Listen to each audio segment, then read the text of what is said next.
Well, the number one priority of this Labour government is growth.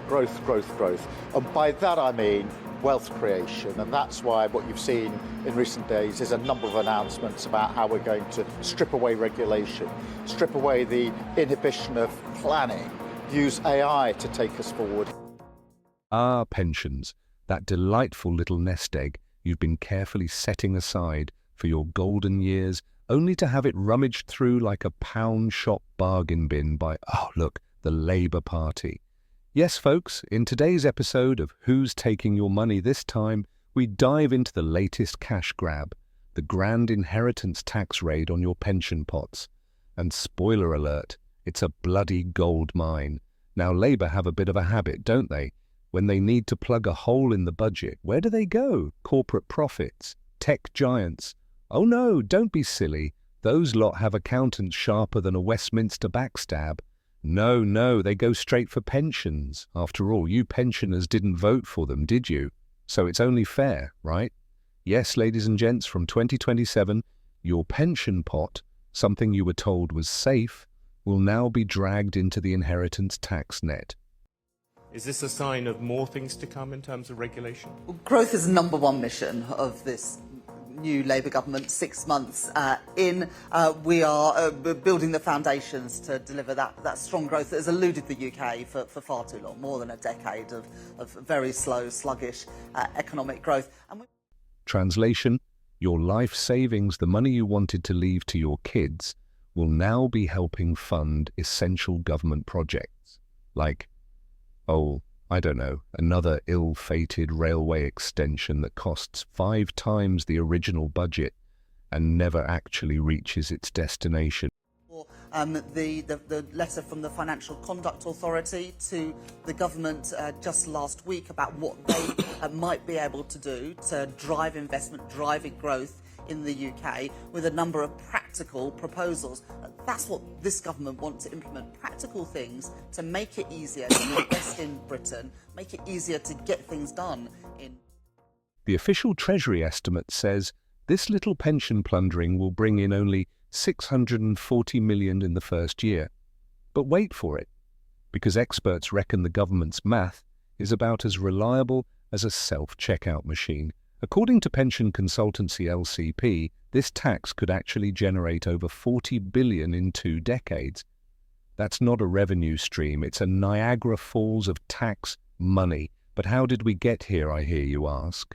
Well, it all started in the late 2010s, when pension transfers were all the rage. The government told people, go on, move your defined benefit pensions into defined contribution pots. It's more flexible, more control for you. And people, being reasonable, thought, brilliant, now my hard-earned cash can be passed down to my family. Fast forward to 2027, and the government's basically saying, oh, did we say you could pass it down? Sorry, mate, we meant us. And that's been the problem in Britain for a long time, that when there was a choice between something that would grow the economy and sort of anything else always won. Now, of course, there are other things that matter, but when we say that growth is the number one mission of this government, we mean it, and that means it trumps other things. And so we're making pro-growth decisions in the national interest. Turns out the pension transfer boom of the 2010s has created a ripe little jackpot for the Treasury. Who knew? Spoiler, they knew.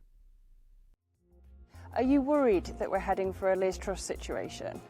The number one commitment of this government is economic and fiscal stability, which is why we put in place yesterday in the budget robust fiscal rules that we will meet 2 years early. There's a significant fiscal consolidation during the course of this Parliament that takes debt as a share of our economy from 4.5%, which is what we inherited, to 2.1% of GDP.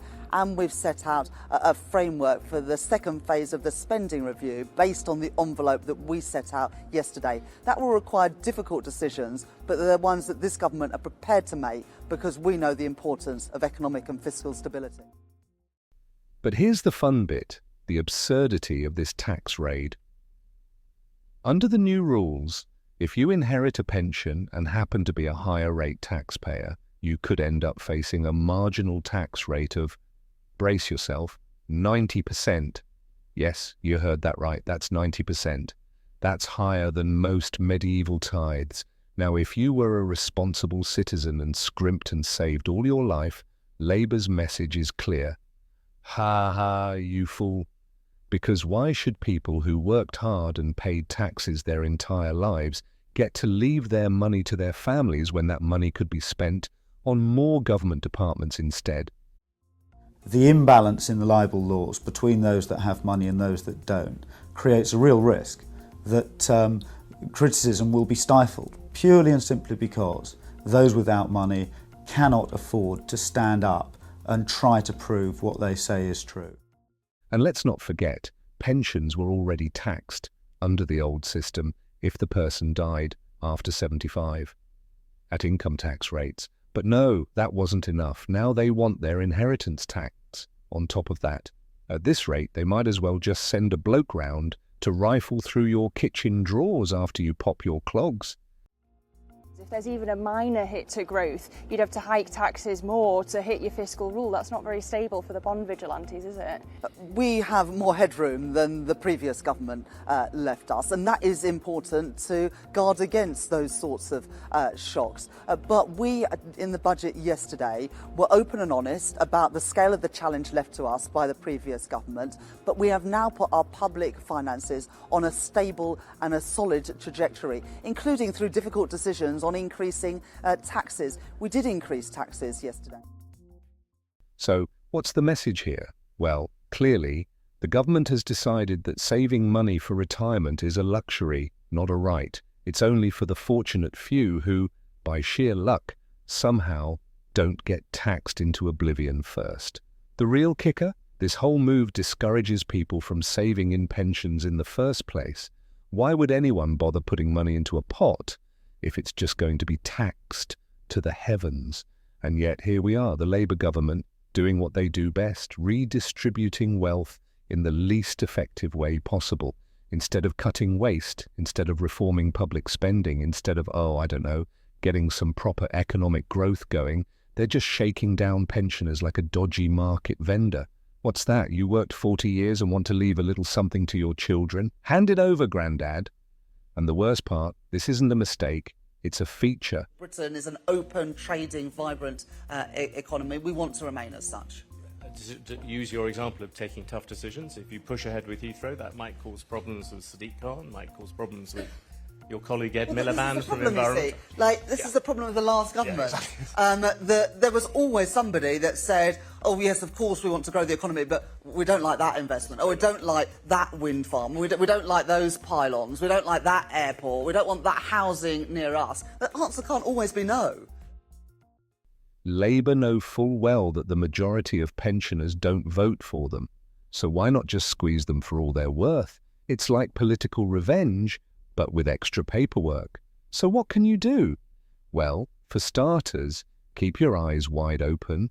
Watch for every single little tweak to pension rules, because before you know it, they'll be taxing the air you breathe after 75. And most importantly, next time a politician tells you they respect hard-working people while eyeing your savings, check your wallet first. Cheers to the pensioners, heroes of common sense, victims of economic daylight robbery. You deserve better. And on that note, I'm off to find a mattress big enough to store my life savings. Good luck out there.